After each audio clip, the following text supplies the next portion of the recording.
Shalom teman-teman, balik lagi di Ini Elsbin Channel. Apa kabarnya? Mudah-mudahan masih dalam keadaan sehat dan selalu berbahagia ya. Nah, di kesempatan kali ini segmennya agak berbeda nih, sesuai dengan judul tagarnya yaitu ngopi. Sebenarnya ngopi itu singkatan dari ngobrolin perihal inspirasi. Nah, ngomong-ngomong tentang inspirasi, simpelnya menurut Diana, inspirasi itu seperti panggilan jiwa agar kita itu melakukan sesuatu sesuai dengan potensi.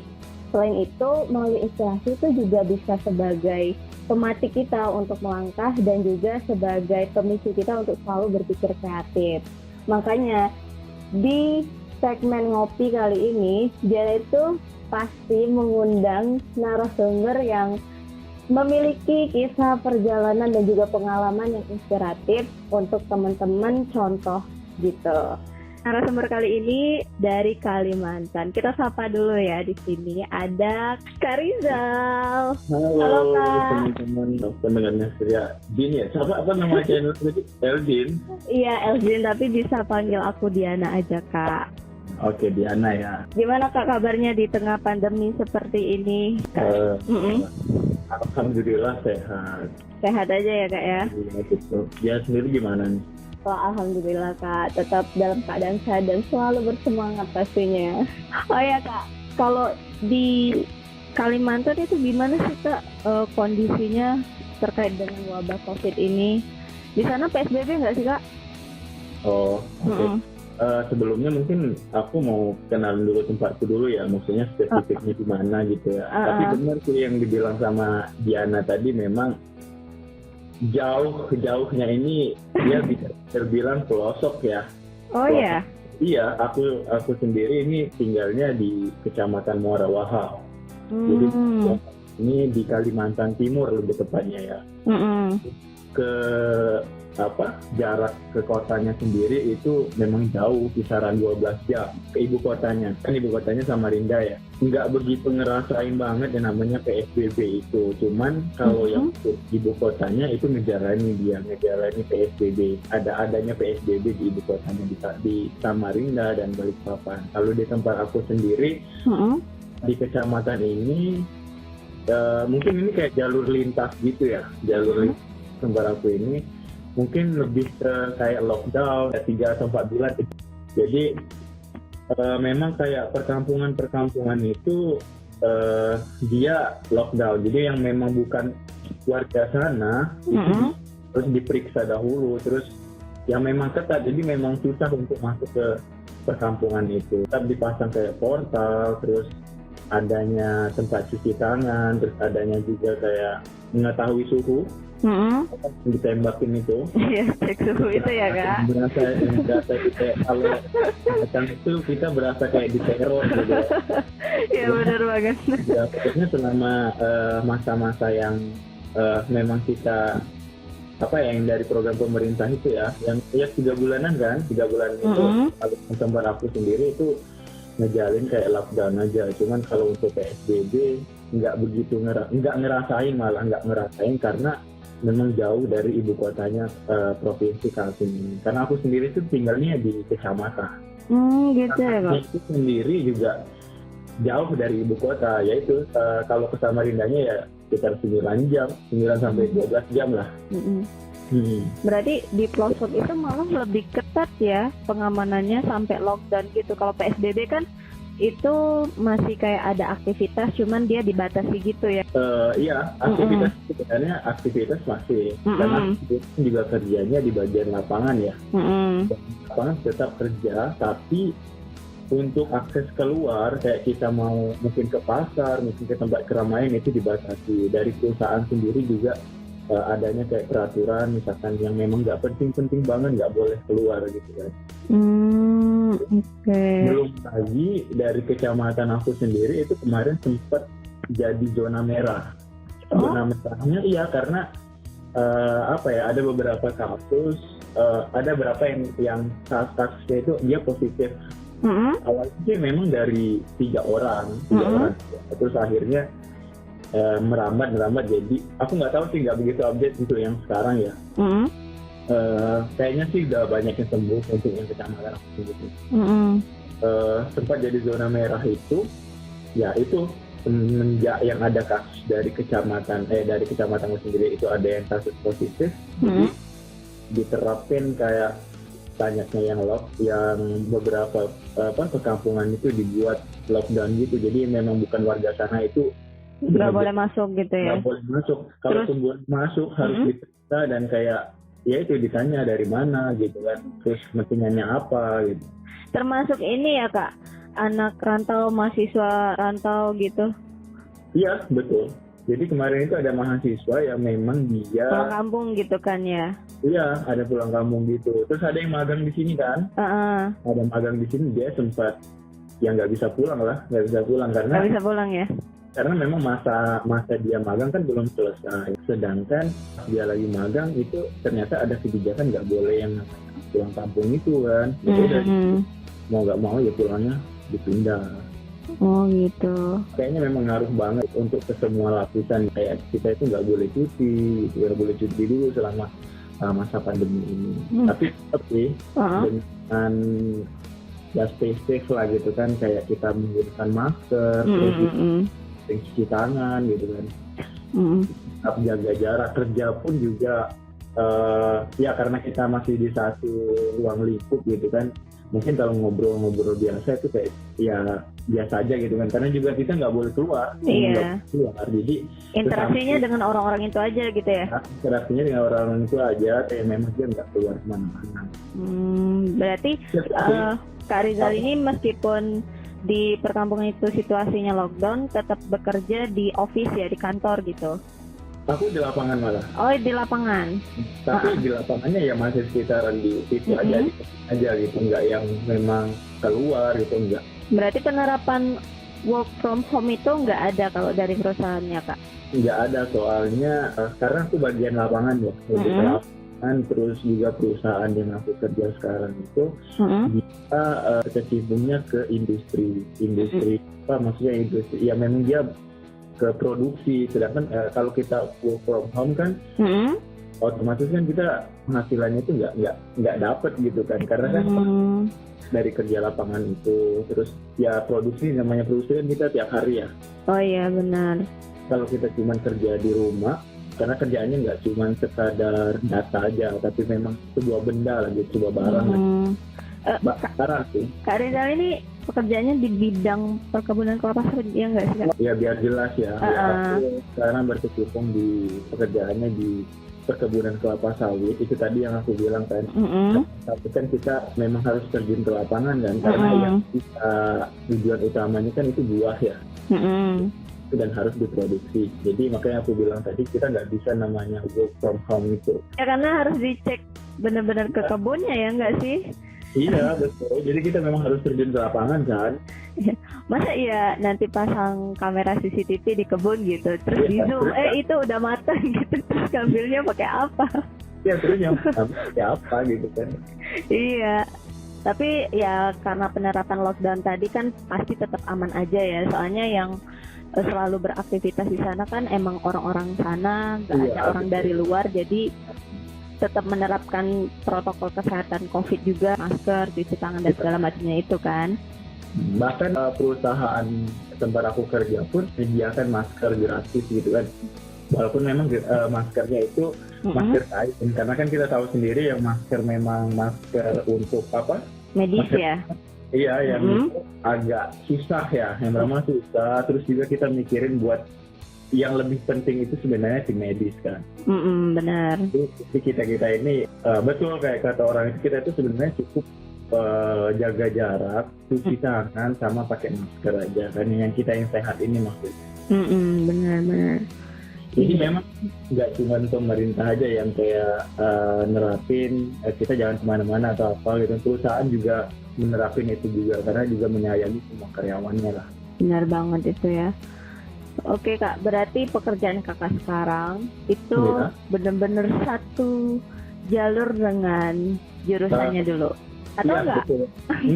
Betul sama. Jadi jurusan aku juga namanya juga perkebunan kelapa sawit. Oke, ngobrolin tentang kisah inspiratif nih Kak ya. Waduh, berat banget ya. Iya. Inspirator banget. Gak apa-apa, karena ini kan memang perjalanan pengalaman kakak sampai di titik yang sekarang ini kan. Sebenarnya teman-teman, Kak Rizal ini adalah penerima beasiswa di salah satu universitas terkenal, terfavorit, dan selalu di ranking teratas nasional ya, yaitu di Institut Pertanian Bogor. Boleh diceritain nggak Kak, beasiswanya tuh yang seperti apa Kak? Apakah ini tuh beasiswa dari pemerintah pusat, pemerintah daerah, yang dia itu apakah penuh, setengah, atau gimana itu Kak? Oke. Mulainya dari mana ya? Kita mungkin dari SMA kali ya. Oh, boleh tuh dari SMA aja dulu. Atau dari kecil aja deh Kak. Sebelum Kakak di dunia perkebunan kelapa sawit, waktu kecil pasti ditanya cita-cita nih. Ya, betul. Ya nggak sih? Ya. Apa Kak, jadi dokter? Kalau dulu mungkin ada sih dokter biasa kan, namanya kita anak kecil itu pengetahuan tentang cita-cita itu hanya sekadar dokter, TNI. Iya. Gitu kan. Jadi kalau ditanya kamu cita-citanya mau jadi apa? Dokter gitu ya Kak? Atau nggak guru? Oh iya. Ya. Tapi jarang banget loh Kak guru. Enggak, maksudnya yang memang jawaban familiar lah gitu kan. Familiar itu biasanya tidak hanya sekadar itu guru, dokter, TNI, polisi, ya gitu-gitu lah. Iya. Ya, dulu sebenarnya ya aku pribadi dulu kalau ditanya ya maunya jadi dokter gitu. Padahal sebenarnya nggak tahu sih dokter itu gimana kerjanya, terus biayanya gimana, itu nggak tahu, nggak sampai mikir ke situ gitu kan. Ngikut aja yang lain gitu kayaknya.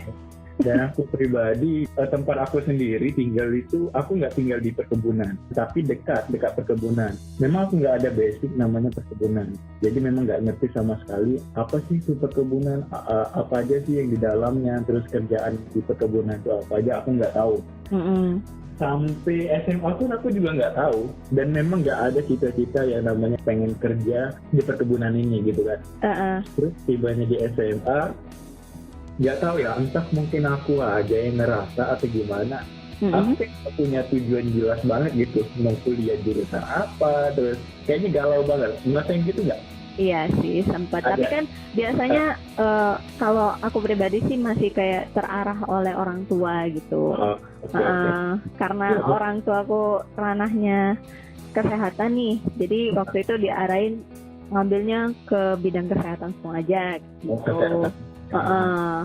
Ya, masuk sama maksudnya belum jelas gitu kan, anak-anak SMA tuh nggak ngerti tentang kuliah itu gimana nanti. Tidak ada juga apa ya, kayak memang teman berdiskusi masalah kuliah itu gimana dengan jelasnya gitu kan. Kita tuh dulu, aku ingat banget waktu SMA tuh semuanya itu menggalaukan tentang ini jurusannya banyak peminat ya. Tapi nanti kerjanya jelas di mana, instansi apa ya kan. Tapi takut nanti nggak lulus karena terlalu banyak saingan ya nggak. Betul. Terus alternatif kedua, memilih jurusan yang sepi tapi lapangan pekerjaannya itu belum jelas. Nah, itulah yang menjadi kebimbangan anak-anak SMA waktu itu. Dan ya ternyata nggak seberat itu ya. Sebenarnya dulu kan pernah ada guru yang bilang, selagi jurusan itu masih ada di universitas itu berarti masih dibutuhkan. Berarti kan tergantung kitanya juga sih, gimana usaha kita itu setelah kuliah, ya kayak nyari kerja lah gitu kan. Kalau kita mau jurusan sebagus apapun, kalau kita nggak ada usaha, kayaknya juga nggak bakal kerja kan. Iya, betul banget. Itu sih cuman kayak nalar aja dari guru BK aku dulu. Ya, lagi tadi ya mungkin ke SMA. Aku pribadi sih kayak masih galau juga, mau jurusan apa gitu kan, terus tapi kalau universitas udah jelas. Memang dulu itu aku ngebet banget ke IPB University ini. Sekarang namanya gitu. University kan. Kalau dulu kan bahasa Inggris itu kan Bogor Agriculture University. Oh iya, benar-benar. Atau IPB aja. Sekarang IPB-nya ada University. Mungkin tambahan baru deh, pengetahuan baru deh. Nah ya, akhirnya dulu aku kelas 3 itu kan di SMA itu ada kayak sesi curhat ya, kayak konsultasi gitu. Kalau guru BK aku sendiri tuh dia ngedukung banget. Oh ya bagus gitu kan. Aku kemarin maunya sih lebih ke agribisnis. Tapi nggak juga kenapa agribisnis itu kenapa nggak tahu. Mungkin ngeliat ya biasa dulu masa-masa SMA itu kayak ngeliat passing grade gitu ya. Terus juga prospeknya ya. Oke. Itu apa gitu kan, terus aku kayak minat aja gitu, terus aku lihat juga akreditasinya itu tinggi, kayaknya harus banget ke kitanya nanti gitu kan. Kayak dia akreditasinya apa kalau misalnya harus sudah internasional juga kan, oh keren banget rasanya gitu kan. Terus pas konsultasi ke guru wali kelas, dia kayak nyaranin kayaknya kamu nggak usah deh gitu karena nilai kamu nggak cukup, dia bilang kan. Mungkin dia passing grade tadi kan. Oh ini step awal banget ya Kak. Kalau di SMA tuh step awalnya kita jalur undangan gitu ya. Nanti baru seleksi senasional atau kita kenal dengan SBMPTN gitu ya. Iya betul. Oke. Terus akhirnya ya udahlah. Jadi aku lebih percaya ke wali kelas ini. Kelas. Mungkin ini sedikit pembelajaran juga sih nanti setelah di ujung cerita ini ya. Oke. Udah akhirnya aku pilih waktu itu Brawijaya. Wow. Jadi pokoknya SNPTN ini aku pilih, kan kita dua university ya. Iya. Pilihnya Brawijaya, jadi aku sampaikan ke pilihan pertama sama Unsri. Ya kan karena lokal kan. Iya. Terus akhirnya ya udah aku pilih. Jadi kayak nggak percaya dengan diri tadi. Ya, mungkin karena aku memang minatnya tadi ke IPB University ini. Terus guruku juga wali kelas nggak yakin. Mungkin karena nilai dia nggak lihat nilai itu mungkin nggak tinggi banget gitu kan. Nanti kalah bersaing gitu ya Kak ya. Iya kan, iya kalah bersaing gitu kan. Ya udah akhirnya aku kayak ngikutin beliau, ngikutin hati gitu kan. Ya udah akhirnya milih itu, ya itu nggak lulus ya. Aneh rasanya itu kan. Kan dulu SMA juga kita nggak cuma daftar SNPTN kan, tapi ada kayak UIN itu PTIN ya. Oh ya betul, PTIN itu juga. Ya, jadi aku pilih juga itu PTIN aku pilihnya di UIN di Malang, satu lagi aku pilih UIN di Riau. Di situ aku lulus di Riau. Cuman kendalanya pengumumannya misalkan tanggal 24 gitu kan. Terus pulangnya lebih cepat gitu, 2 hari atau 3 hari dari itu. Terus ya itu mikir lagi kan. Aku kan dari Palembang nih, dari Sumsel, otomatis kan harus ke Pekanbaru sana ya. Tidaknya harus ngeluarin biaya juga kan. Benar. Pasti namanya kayak daftar ulang itu ada biaya lainnya kan. Jadi, karena mendadak banget, terus aku juga mikir mungkin orang tua aku nggak ada duitnya juga. Ya udahlah akhirnya ngelepas, ngerelain kelulusan itu gitu. Padahal udah seneng gitu kan. Udah seneng ya lulus ya Kak. Udah lulus gitu karena kan memang ya, niat banget pengen kuliah gitu ya. Terus akhirnya aku juga daftar. Jadi beberapa yang daftar. Jadi ada juga aku daftar di IPB juga.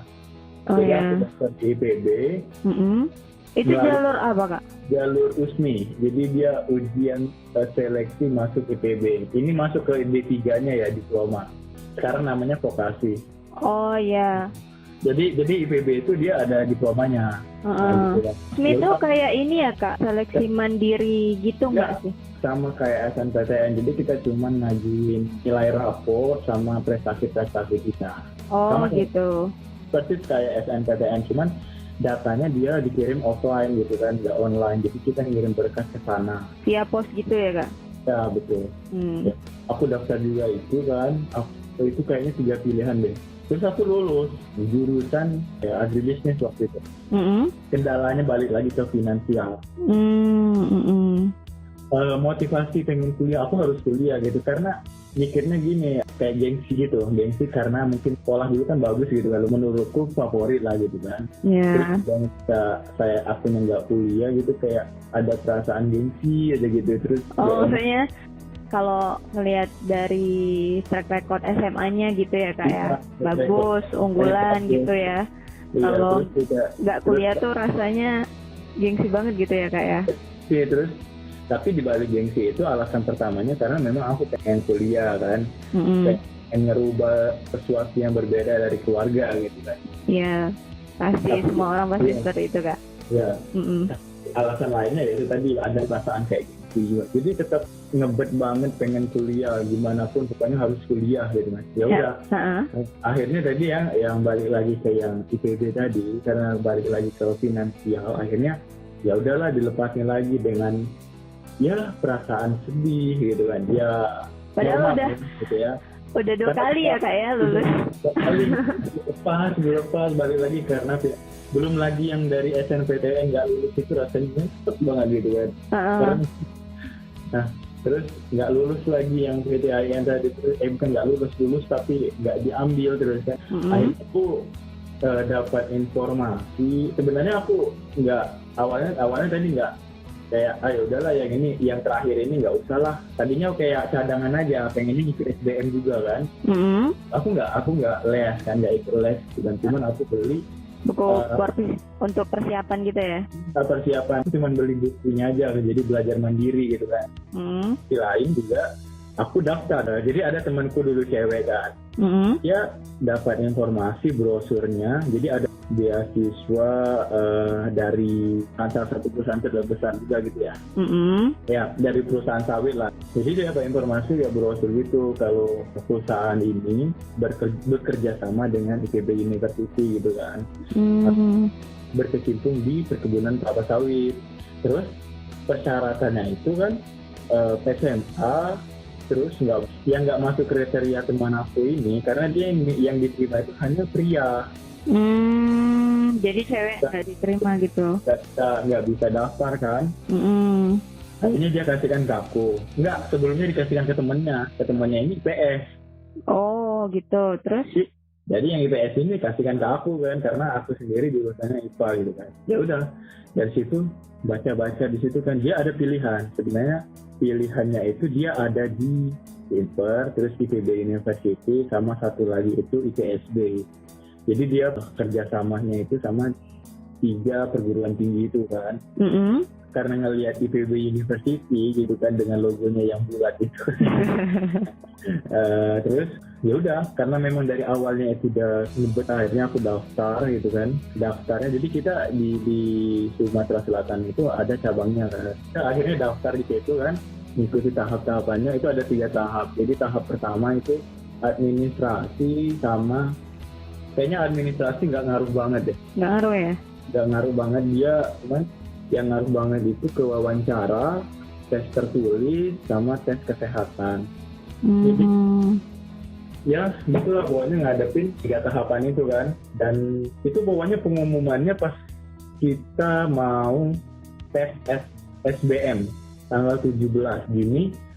Pas banget, jadi aku itu kayak ngerasa aman kalau udah ditertulis gitu kan. Kan kayak ngerasa aku kayaknya nggak pernah kayak gimana, ngerokok aja enggak gitu kan, terus narkoba dan sebagainya enggak, ya namanya enggak ada pergaulan nakal juga sih, kan dari zaman SMA gitu kan.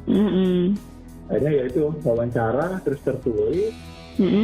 Ini beda hari ya, wawancara tes wawancara terus pengumuman, tertulis pengumuman. Nah pas tertulis ini ternyata aku masuk 35 besar. Wow, dari berapa peserta kak? Pokoknya ya, jadi dia kan perkebunan dari perusahaan ini kan banyak cabangnya tuh di beberapa daerah kan. Jadi kayak Sumatera Utara, dia Bangka Belitung, Jambi, Sumatera Selatan, Lampung, terus di daerah Kalimantan, terus daerah Papua. Jadi banyak lah itu kan provinsinya. Jadi dia yang dari Sumsel sendiri itu lulus 2 orang. 2 orang ya kak? Iya. Jadi ini kayak mewakili provinsi gitu juga nggak sih kak? Iya, jadi dia memang ngambil rank besar gitu.